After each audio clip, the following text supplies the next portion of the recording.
시간이 되었습니다. 우리 목마른 사슴 시냇물을 찾아 헤매이듯이 이 찬양 한번 우리 영혼 깊숙한 곳에서부터 끌어올리는 찬양 올려드리겠습니다.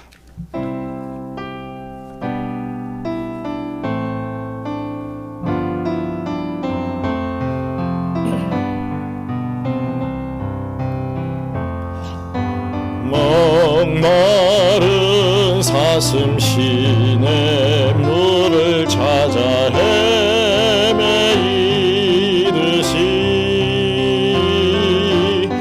내 영혼 주를 찾기에 갈급하나이다.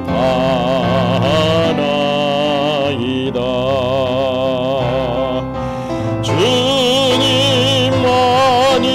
나의 힘, 나의 방패, 나의 참소망,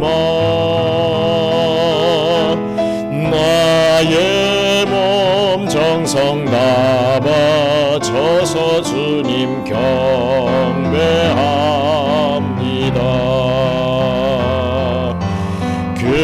금보다 귀한 나의 주님, 내게 만족 주신 주, 당신만이 나의 기쁨 또한 나의 참보배. 주님만이 나의 힘, 나의 방패, 나의 참소망, 나의 몸 정성 다 바쳐서 주님 경배합니다. 목마른 사슴, 목마른 사슴 시냇물을 찾아 헤매이듯이 내 영혼 주를 찾기에 갈급하나이다.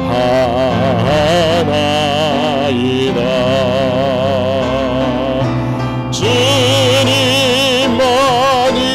나의 힘, 나의 방패, 나의 참소망, 나의 몸 정성 다 바쳐서 주님 경배합니다.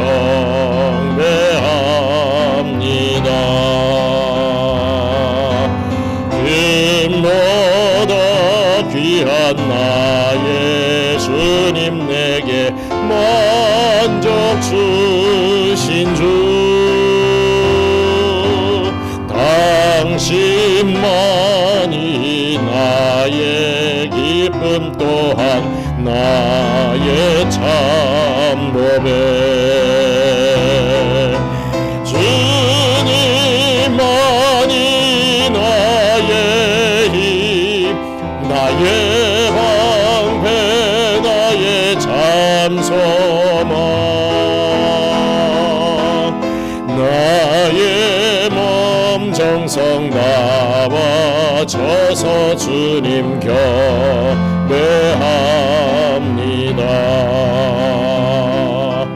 우리 잠시 기도할 텐데요. 오늘 가사말이 별로 없는 그런 찬양 같은데 참 이러한 마음을 가지고 우리가 예배하고 생활하면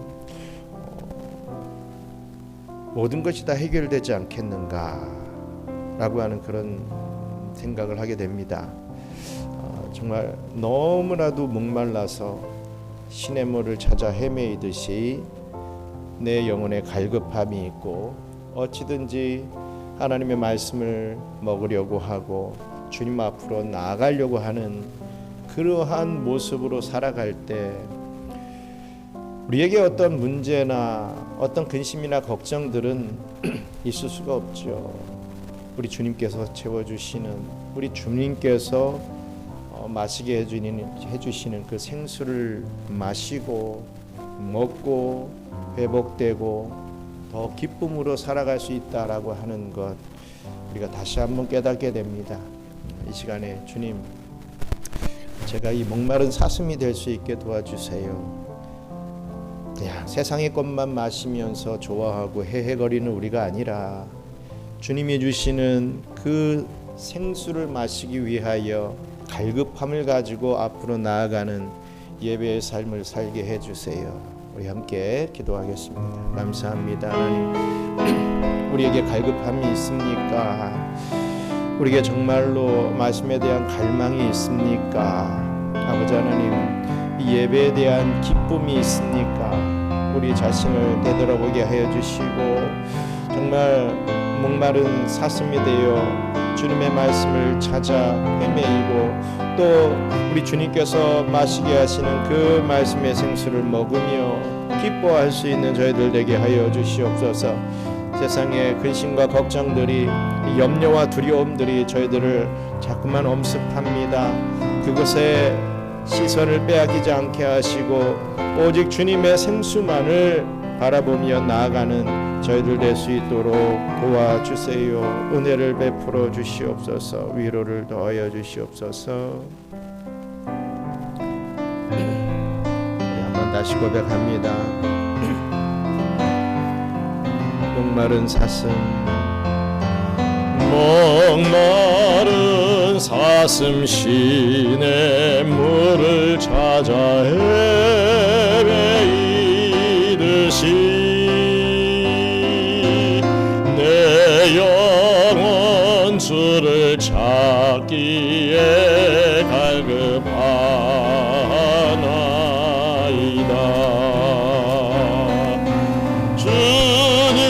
주님만이 나의 힘, 나의 방패, 나의 잠소망, 나의 몸 정성 다 바쳐서 주님 경배합니다.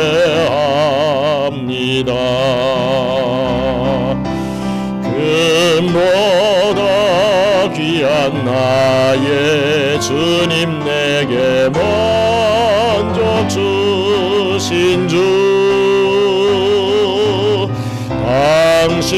당신만이 나의 기쁨 또한 나의 참모배.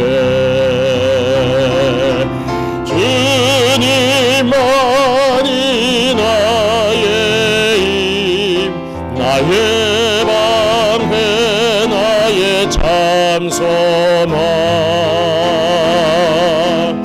나의 몸 정성 다 바쳐서 주님 경배함. 주님만이 나의 힘, 주님만이 나의 힘, 나의 방패, 나의 잠소망, 나의 몸 정성 다 바쳐서 주님 경배합니다.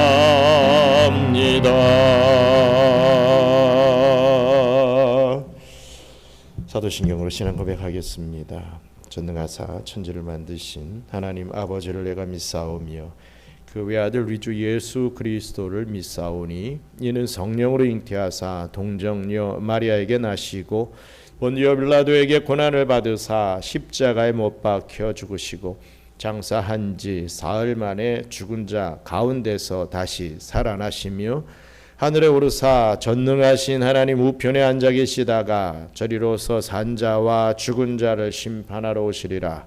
성령을 믿사오며 거룩한 공예와 성도가 서로 교통하는 것과 죄를 사하여 주시는 것과 몸이 다시 사는 것과 영원히 사는 것을 믿사옵나이다. 아멘.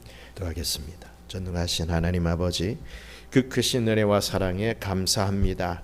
대자연의 신비로운 변화 속에서 만물을 창조하신 하나님의 손길을 느끼며 오늘도 살아계셔서 저희의 삶을 주관하시는 주님의 역사를 확신하게 하시니 감사합니다. 본래 허물과 죄로 죽을 수밖에 없던 저희를 택하여 주시고 멸망의 도성이 아닌 영원한 천국 본향을 향해 달려갈 수 있도록 신령한 축복을 허락하시니 그 은혜가 실로 가늠할 수 없이 큽니다. 하지만 주님의 끝없는 사랑을 입었음에도 불구하고 저희의 심령 속에는 여전히 불신의 그림자와 죄악의 잔재들이 남아있음을 고백합니다. 아무런 변명도 내세울 공로도 없는 죄인이기에 오직 주님의 십자가 아래 머리를 숙입니다. 주님의 크신 인자하심으로 저희를 용서하여 주시고 무한하신 긍휼과 자비로 저희의 영혼을 정결케 씻어 주시옵소서. 이제 소망의 5월을 맞이하는 우리 경양선교교회를 기억하여 주시옵소서. 창세전부터 제정하신 가정의 축복을 다시금 묵상하며 온 성도가 감사와 영광의 예배를 드리게 하여 주시옵소서. 특별히 경영의 자녀들이 평생 하나님의 말씀에 붙들려 승리하는 삶을 살게 하시고 부모된 저희들이 먼저 기도의 본을 보이며 눈물로 자녀를 양육하는 믿음의 세대 계승이 이루어지게 하여 주시옵소서. 우리 자녀들이 경건한 가정의 울타리 안에서 거룩한 양육의 젖을 먹고 자라며 교회 중심의 삶을 통해 신령한 지혜를 덧입어 건강하게 성장하도록 축복하여 주시옵소서. 경영의 모든 권속이 경영하는 기업과 직장 그리고 가정을 지켜주시옵소서. 이 시간 예배 자리에서 부르짖는 우리 성도들의 간구에 하늘문을 여시고 응답하여 주시옵소서. 또한 우리 교회가 필리핀 복음화를 위하여 더욱 귀하게 쓰임받기를 원합니다. 이미 세워주신 선교지 교회들을 든든히 붙들어 주시고 하나님의 때에 새롭게 개척될 선교의 지경을 넓혀 주셔서 땅끝까지 복음을 전하는 사명을 온전히 감당하게 하여 주시옵소서. 우리의 예배와 기도를 기쁘게 받아주실 것을 믿사오며 우리 주 예수 그리스도의 이름으로 간절히 기도드리옵나이다. 아멘.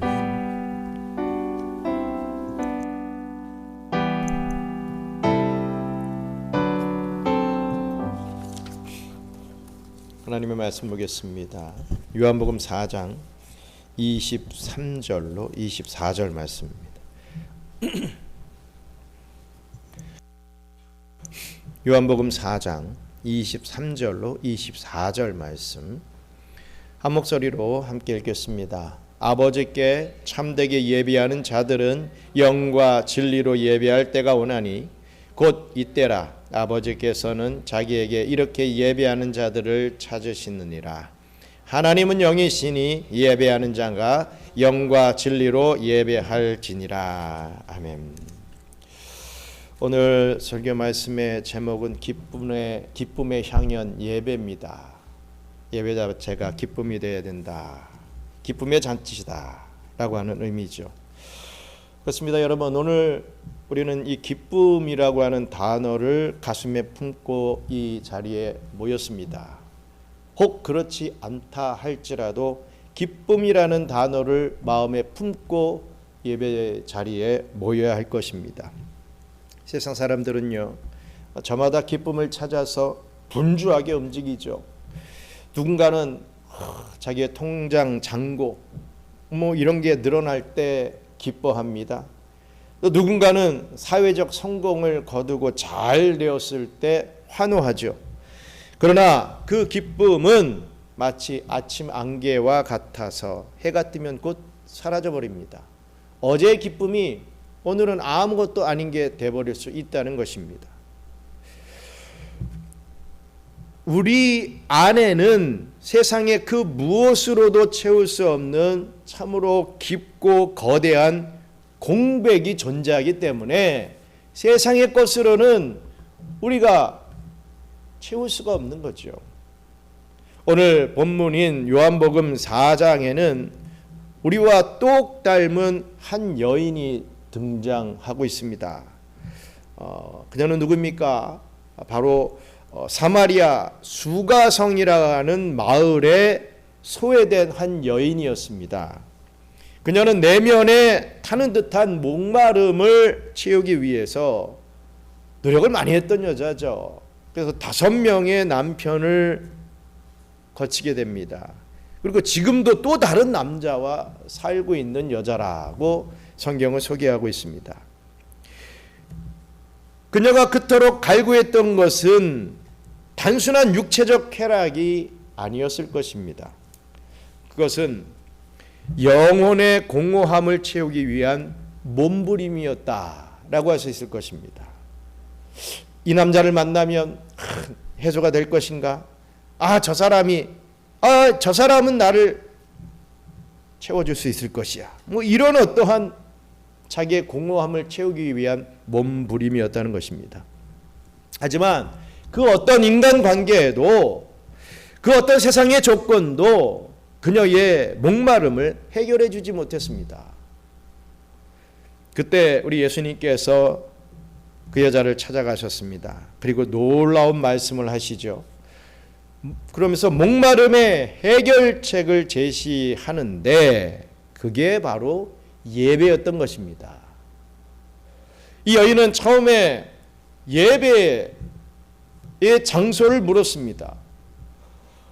우리 요한복음 4장 20절 보시면 우리 조상들은 이 산, 즉 그리심산에서 예배하였는데 당신들의 말은 예배할 곳이 예루살렘에 있다 하더이다. 이런 말을 늘어놓는 것입니다. 그렇게 예배 장소에 대해서 말하고 있는 여인에게 우리 주님은 이 장소의 문제를 본질의 문제로 바꿔놓으십니다. 우리 다시 한번 요한복음 4장 23절로 24절 또 한번 읽겠습니다. 아버지께 참되게 예배하는 자들은 영과 진리로 예배할 때가 오나니 곧 이때라. 아버지께서는 자기에게 이렇게 예배하는 자들을 찾으시느니라. 하나님은 영이시니 예배하는 자가 영과 진리로 예배할지니라. 아멘. 주님은 우리에게 말씀하십니다. 너의 영혼이 기쁘지 않는 이유는 예배하지 않기 때문이 아니라 참되게 예배하지 않기 때문이다 라고 말입니다. 아버지께 참되게 예배하는 자들은 이런 말씀을 지금 하고 있지 않습니까? 예배라고 다 드린다 이거죠. 하지만 참되게 예배하지 않기 때문에 네 영혼이 기쁘지 않다 이 얘기를 지금 하시는 거예요. 오늘 우리는 이 예배가 어떻게 우리 삶의 기쁨의 향연이 될 수 있는지 그 본질적인 원리를 깊이 있게 상고해 보기를 원합니다. 특별히 영과 진리가 조화를 이루는 균형 잡힌 예배에 대해서 먼저 나누면서 우리 영혼의 온도를 좀 높이는 그런 복된 시간 되기를 주님의 이름으로 축원합니다. 먼저 첫째로 균형 잡힌 예배란 무엇인가? 영과 진리의 거룩한 조화를 이루는 예배가 균형 잡힌 예배다라는 것이죠. 주님은 하나님께서 찾으시는 예배자가 영과 진리로 예배하는 자다라고 선포하고 있습니다. 여기서 우리는 이 균형이라고 하는 아주 중요한 열쇠를 발견하게 됩니다. 균형. 기독교 역사를 돌아보면요, 이 예배는 늘 두 가지 극단 사이에서 위태로운 줄타기를 해왔습니다. 한쪽은요, 냉랭한 지성주의에 빠져 생명력을 잃은 죽은 정통이었고, 다른 한쪽은 성경적 근거 없는 무분별한 감정주의에 치우친 광란의 집회였습니다. 하지만 참된 예배는요, 이 뜨거운 가슴, 이 영과 이 바른 머리, 이 진리가 만나는 그 지점에서부터 탄생하는 것입니다. 먼저 영으로 드리는 예배는 단순히 어떤 감정적 흥분을 의미하는 것이 결코 아닙니다. 방언하고 내가 막 눈물 흘리고 막 으아 하고 이런 흥분을 의미하는 게 절대로 아니라는 거죠. 그것은 형식과 이 전통이라는 틀에 갇혀 있던 우리의 영혼이 하나님의 성령을 만나 자유를 얻는 사건입니다. 요한복음 3장 6절은 육으로 난 것은 육이요 영으로 난 것은 영이니 이렇게 말씀을 합니다. 성령이 임하시면 죽어있던 우리의 영이 살아나고, 살아난 영은 비로소 하나님을 향해 반응하기 시작합니다. 이때 나타나는 현상이 바로 거룩한 신앙 감정이죠. 인간은 지정의를 가진 인격적인 존재입니다. 우리 똑같습니다. 우리는 지정의를 다 가지고 있습니다. 이게 인격적 요소, 인격적인 존재라는 증거죠. 여러분, 하나님을 만났는데 아무런 감정의 동요를 일으키지 않는 것 불가능합니다. 오늘 이 시간에 하나님을 탁 만나게 되었는데 우리의 감정에 아무런 변화가 없다? 그럴 수가 없죠. 불가능한 일이죠. 조나단 에드워즈는 그에 져서 신앙 감정론에서 참된 종교는 거룩한 감정 속에 있다, 이렇게 강조하고 있습니다. 그렇습니다. 예배자가 회복해야 할 4가지 핵심적인 감정이 있다는 것을 우리가 알아야 되는데, 그 첫째로는 예배자가 회복해야 할 첫째 감정은 경외함입니다. 경외함. 우리 시편 2편 11절 말씀 같이 읽겠습니다. 여호와를 경외함으로 섬기고 떨며 즐거워할지어다. 경외함이 있어야 되는 거죠. 하늘의 주인 되시는 하나님의 무한한 크심 앞에 압도를 당할 때 느끼는 그 거룩한 떨림이 경외함입니다. 이것은 절대로 공포가 아닙니다. 너무나 찬란한 빛 앞에 눈이 멀 것 같은 황홀한 두려움이죠. 바로 이런 경외함이 회복될 때 예배의 가벼움이 사라집니다. 우리는 어떻게 보면 예배를 굉장히 가볍게 생각합니다. 내가 뭐 사정이 되고 내가 좋고 나에게 어떤 은혜로운 말씀이다 생각하면 뭐 예배를 드리고, 아니고 내 사정이나 뭐 다른 어떤 상황이 나를 자꾸만 예배 못 드리게 하면 그냥 안 드려도 되고, 뭐 이런 식으로 생각한다 이거죠. 예배에 가벼움이 있다 이겁니다. 우리에게 경외함이, 우리 주님께서 주시는 그 경외함이 생겨날 때 우리의 예배는 가볍지 않고 뭔가 이 하나님 앞에 또 간절함으로 드릴 수 있는 그러한 모습으로 변화된다라고 하는 것이죠. 둘째로 통회함입니다. 통회함. 시편 51편 17절 같이 읽겠습니다. 하나님께서 구하시는 제사는 상한 심령이라. 하나님이여 상하고 통회하는 마음을 주께서 멸시하지 아니하시리이다. 아멘. 거룩하신 하나님 앞에 섰을 때 비로소 우리는 자신의 죄악된 모습을 발견하게 됩니다. 내 죄가 얼마나 무거운지, 그 죄가 주님을 얼마나 아프게 했는지를 깨달으며 그러할 때 터져나오는 울음이라는 거죠. 하나님은 이 눈물을 보석처럼 여기신다라는 말씀입니다. 내 죄가 얼마나 무거운지, 또 그것을 통해서 우리 주님을 얼마나 아프게 만들었는지, 그것이 깨달아졌을 때 흘리게 되는 그 눈물, 그게 바로 통회함이라는 것입니다. 또 세 번째로는 갈망입니다. 갈망. 시편 42편 2절 말씀 같이 읽겠습니다. 내 영혼이 하나님 곧 살아계시는 하나님을 갈망하나니 내가 어느 때에 나아가서 하나님의 얼굴을 배울까. 갈망한다. 오늘 우리 예배 중에 불렀던 목마른 사슴 시냇물을 찾기에 갈급한 같이, 목마른 사슴이 시냇물을 찾기에 갈급함 같이 하나님의 은혜 없이는 단 한순간도 살 수 없습니다 라고 하는 그 절박함, 이 갈망이죠. 이 갈망이 우리를 예배의 자리로 이끄는 동력이 된다라는 사실입니다. 그리고 네 번째로 기쁨입니다. joy죠. 기쁨.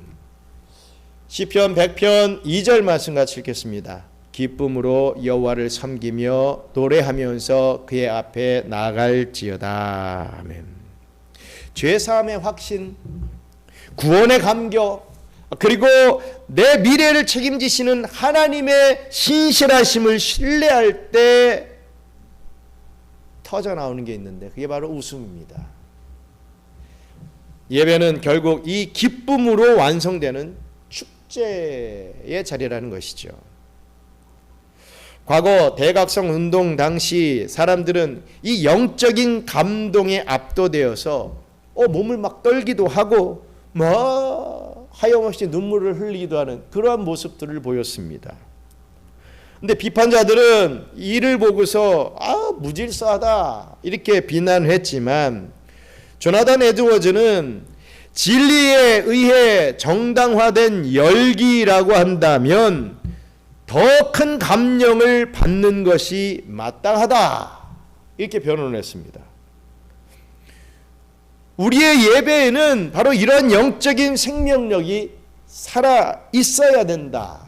이게 맞는 것이다.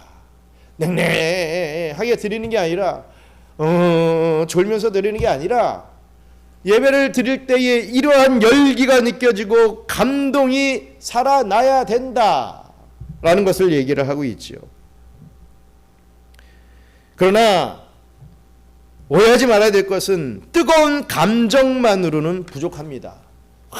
그냥 막 몸 떨고 눈물 흘리고 방언하고 이것으로 나는 엄청난 예배를 드렸어 이렇게 말할 수는 없다는 거죠.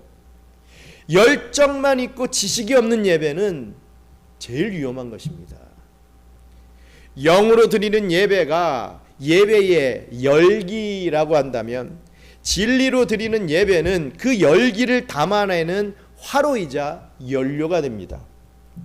사도 바울은요 로마서 10장 2절에서 이렇게 경고하고 있습니다. 같이 읽겠습니다. 내가 증언하노니 그들이 하나님께 열심히 있으나 올바른 지식을 따른 것이 아니니라 라고 말입니다. 하나님에 대한 바른 지식이 없는 열심은 자기 체면이나 광신에 빠지기 쉽다는 거죠. 그래서 우리는 성경을 배워야 하고 또 교리를 공부해야 하며 우리 신앙의 선배들이 물려준 정통적인 신학의 유산을 소중히 여길 줄 알아야 하는 것입니다. 나 좋을 대로 신앙생활하고 내가 좋으면 좋고 아니면 말고 이러면 안 되고 그러한 성경과 교리와 우리 신앙의 선배들이 피를 흘리며 지켜온 그 정통적인 신학의 유산을 우리가 소중히 여기며 갈고 닦아야 되는 것이죠. 지성에는 말씀의 빛이 있어야 하고 마음에는 성령의 열기가 있어야 한다라는 그런 의미의 말씀입니다. 빛이 없는 열기는 맹목적이 될 수 있죠. 열기 없는 빛은 차갑고 생명력이 없습니다. 특별히 개혁주의 신앙을 따르는 우리 교회, 저와 여러분들은 이 전통에 대해서 주의할 필요가 있습니다. 500년 전 종교 개혁자들의 가르침은 참 소중합니다. 하지만 그것이 죽은 정통이 되어 형식만 남는다라고 한다면 그것 또한 참된 예배가 아니라는 것이죠. 우리는 무엇이 정통이냐 이것을 묻기 전에 무엇이 성경적인가를 물을 수 있어야 할 것입니다. 400년 전에 웨스트민스터 총회의 규범을 그대로 복제하는 것이 목적이 아니라 그들이 그토록 사랑했던 살아있는 하나님의 말씀이 오늘 우리 가슴속에 살아서 움직이게 하는 것이 진리로 드리는 예배의 본질이 되는 것입니다. 사랑하는 성도 여러분, 저와 여러분들의 예배는 지금 어느 쪽으로 기울어져 있는지 생각해 보시기 바랍니다. 성경 공부는 참 많이 해서 머리는 이렇게 커졌는데 가슴은 얼음장처럼 차갑지는 않습니까? 혹은 예배 때마다 막 눈물은 또 흘리는데 정작 하나님의 말씀이 내 삶을 다스리는 통치 원리가 되지 못하고 있지는 않습니까? 예배 자리에서는 회개하고 내가 이렇게 살지 않겠습니다. 형제를 사랑하겠습니다.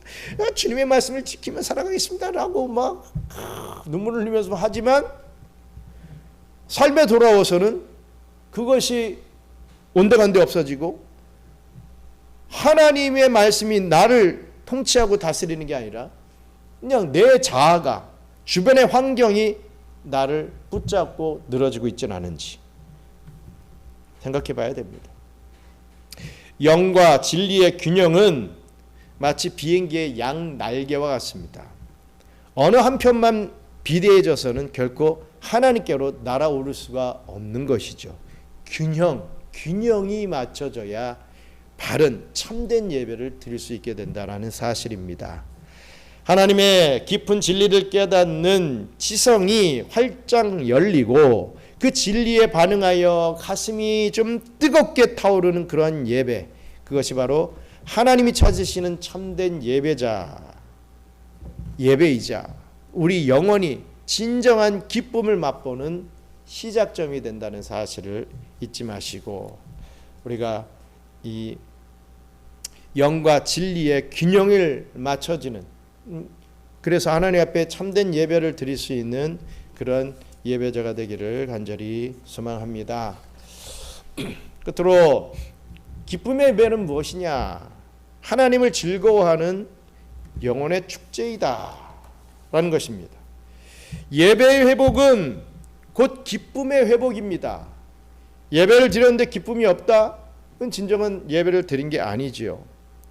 주님은 수가성 여인에게 예배에 대해서 가르치신 후에 그녀의 갈증을 단번에 해결할 생수를 약속해 주십니다.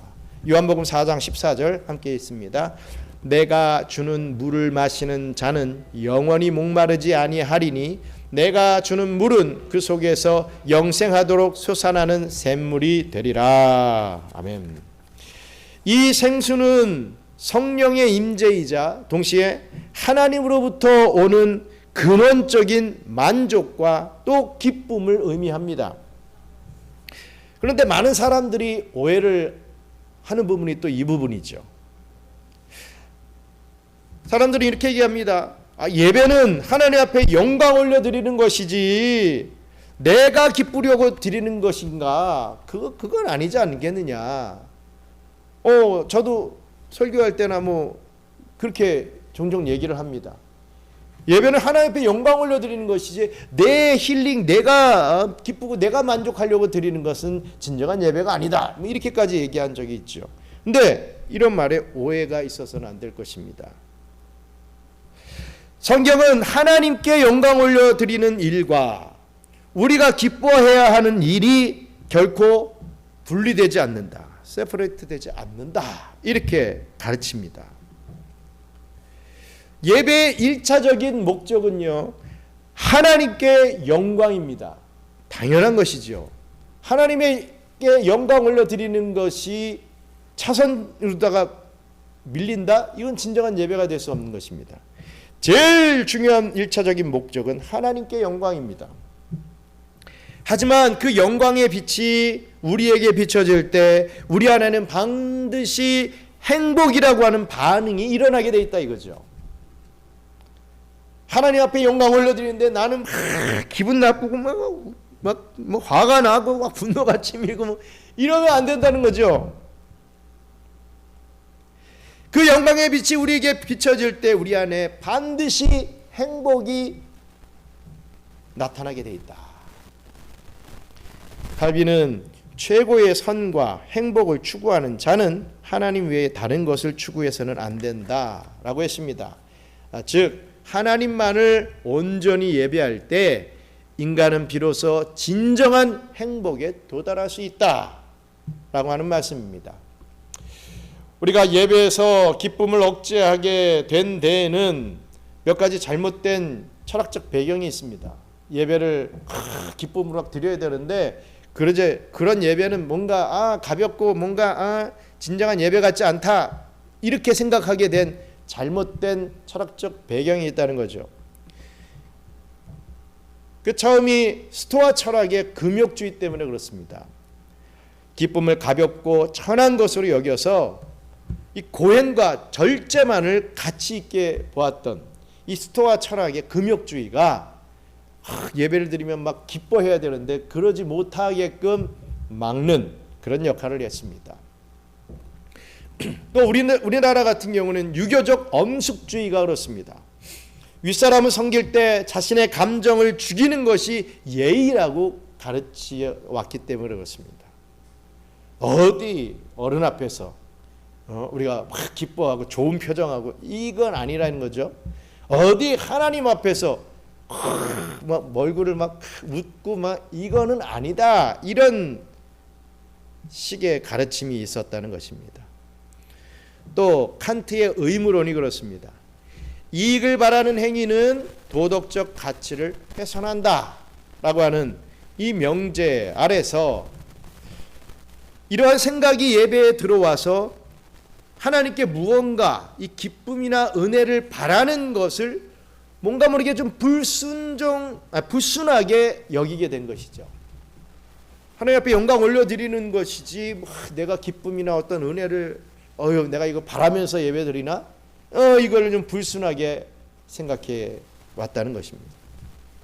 그러나 우리 하나님은 이런 차가운 철학 속에 갇힌 분이 절대로 아니십니다.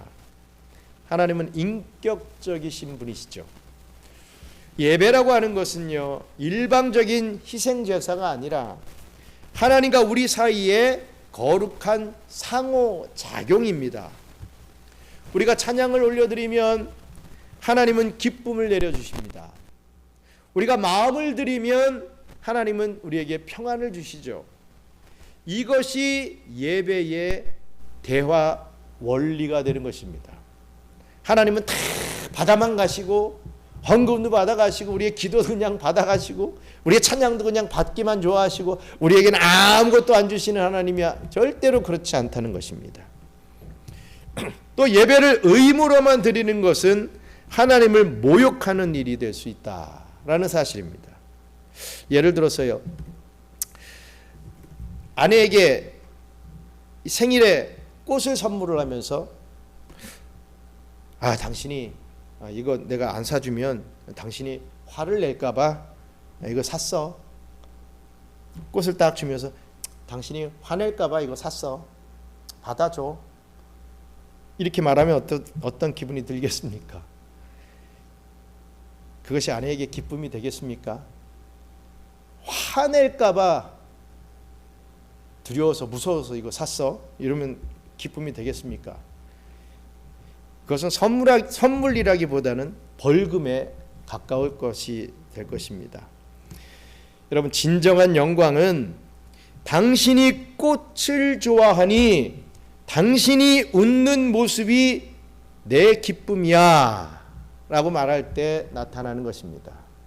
당신이 화낼까 봐, 기분 나빠할까 봐 어쩔 수 없이 샀어, 이게 아니라 당신이 정말 꽃을 좋아하니까 그 좋아하는 꽃을 보고 당신이 그 웃는 모습 그 자체가 내 기쁨이 되기 때문에 당신에게 이거를 내가 가져왔어, 이렇게 말할 때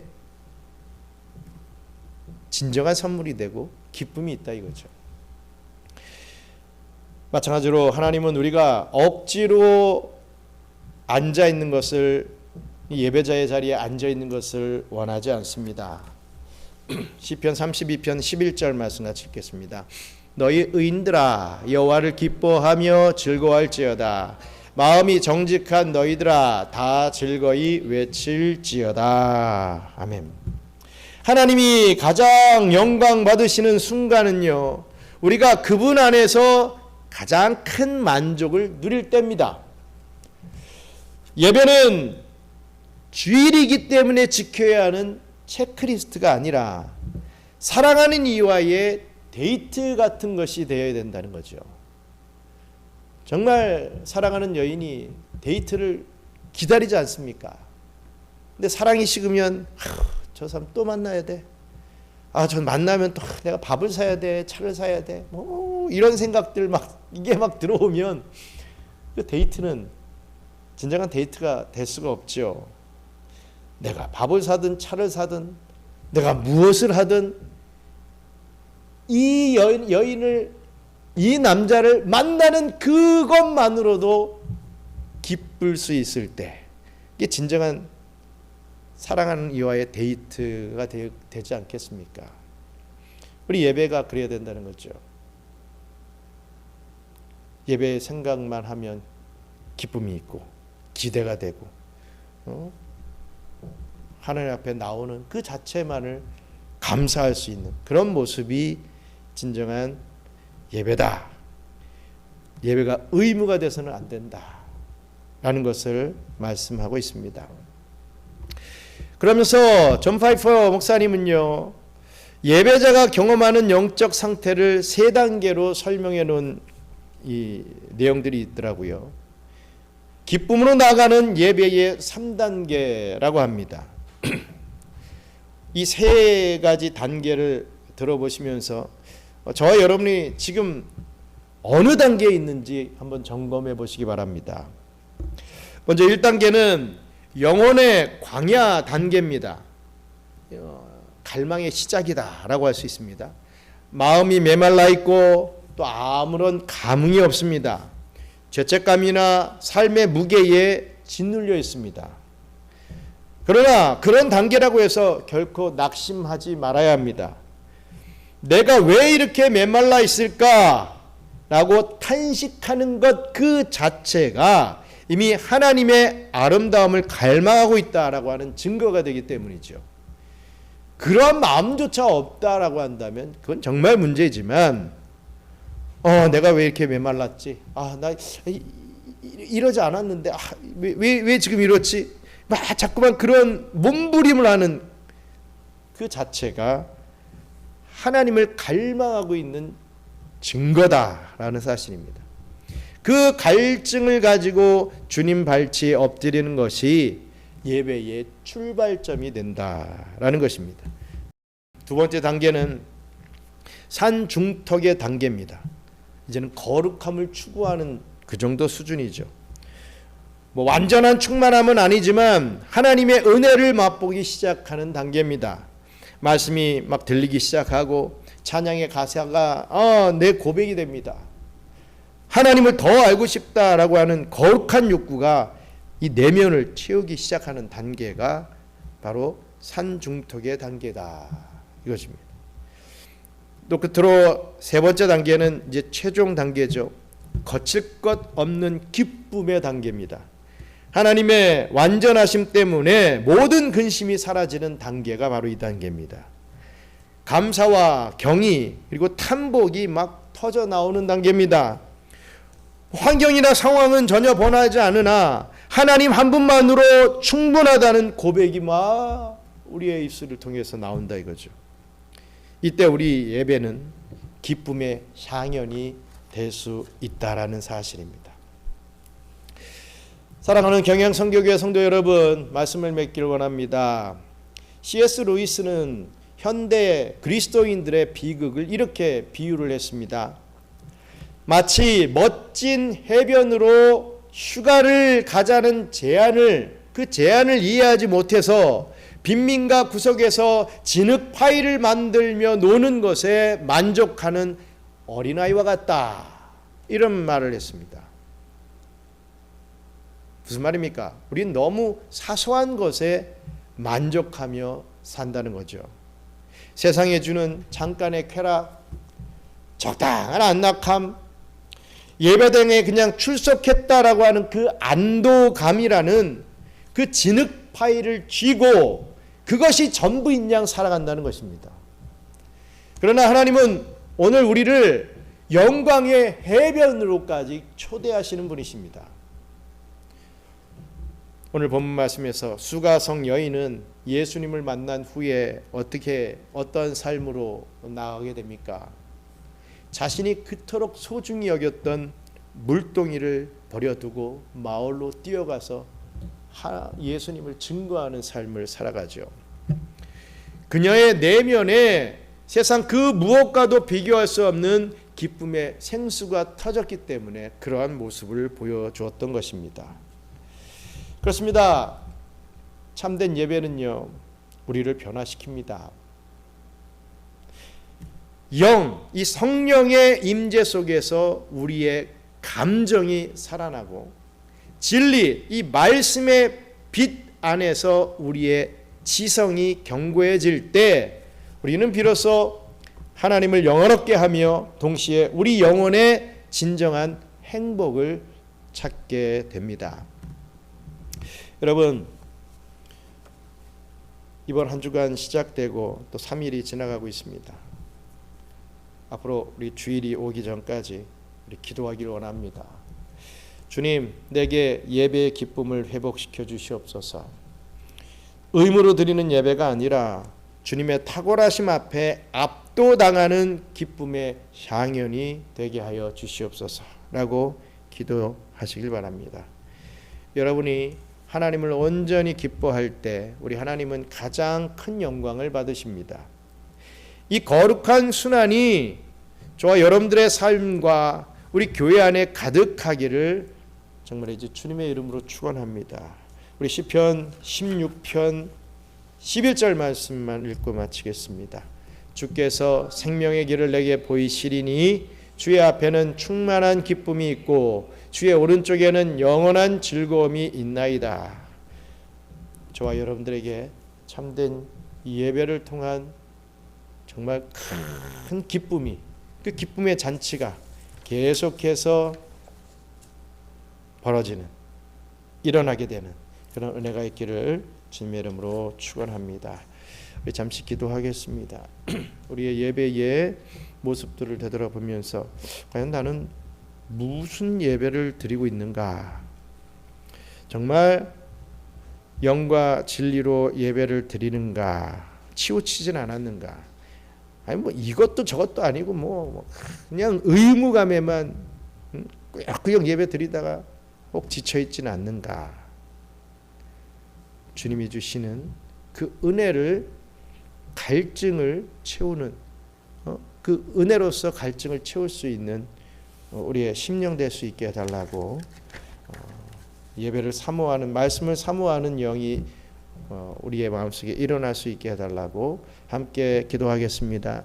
감사합니다. 하나님, 세상을 이리저리 기웃거리며 돌아봐도 또 잠시 잠깐 만족함과 기쁨이 있다 할지라도 내 자식이 잘 돼서, 나의 사업이 잘 돼서, 저 사람과의 인간관계가 잘 돼서, 참 많은 어떤 조건들 가운데서 무엇인가가 되어서 잠시 기뻐한다 할지라도 금방 금세 그 기쁨이 사그러지는 것은 우리의 이 심령 속에 진정한 주님을 갈망하는 마음이 없기에, 주님으로 채우지 않고 자꾸만 다른 것으로 이 엄청난 빈 공간을 채우려 하기에 자꾸만 일어나는 부작용임을 다시 깨닫게 하시어 감사합니다. 아버지 하나님, 주님 한 분만으로 제가 만족합니다. 기뻐합니다. 사슴이 시냇물을 찾아 이 갈급함을 가지고 시냇물을 찾아 헤매듯이 또 찾았을 때 그 생수를 마시고 기뻐하듯이 우리의 영혼이 그렇게 살아 움직일 수 있도록 은혜를 베풀어 주시옵소서. 사랑의 하나님, 오늘 말씀을 통해 저희의 메마른 심령을 깨우쳐 주시니 감사합니다. 그동안 예배를 무거운 의무나 형식으로만 여겼던 저희의 모습을 회개합니다. 이제는 수가선 여인처럼 세상의 물동이를 내려놓고 주님이 주시는 영원히 목마르지 않는 기쁨의 생수를 마시게 하여 주시옵소서. 저희의 예배가 성령의 뜨거운 감동과 진리의 말씀 안에서 온전한 균형을 이루기를 원합니다. 머리에는 말씀의 빛이, 가슴에는 하나님을 향한 뜨거운 사랑이 가득하게 하셔서 하나님을 기쁘게 하는 것이 저희의 가장 큰 영광이 되게 하여 주시옵소서. 예배를 통해 맛본 이 천국의 기쁨을 가지고 세상 속에서도 승리하며 살아가게 하실 줄 믿사오며 모든 말씀 예수님 이름으로 기도드리옵나이다. 아멘. 주기도문으로 마치겠습니다. 하늘에 계신 우리 아버지여, 이름이 거룩히 여김을 받으시오며 나라가 임하시오며 뜻이 하늘에서 이룬 것 같이 땅에서도 이루어지이다. 오늘 우리에게 일용할 양식을 주시옵고 우리가 우리에게 죄 지은 자를 사하여 준 것 같이 우리 죄를 사하여 주시옵고 우리를 시험에 들게 하지 마시옵고 다만 악에서 구하옵소서. 나라와 권세와 영광이 아버지께 영원히 있사옵나이다. 아멘.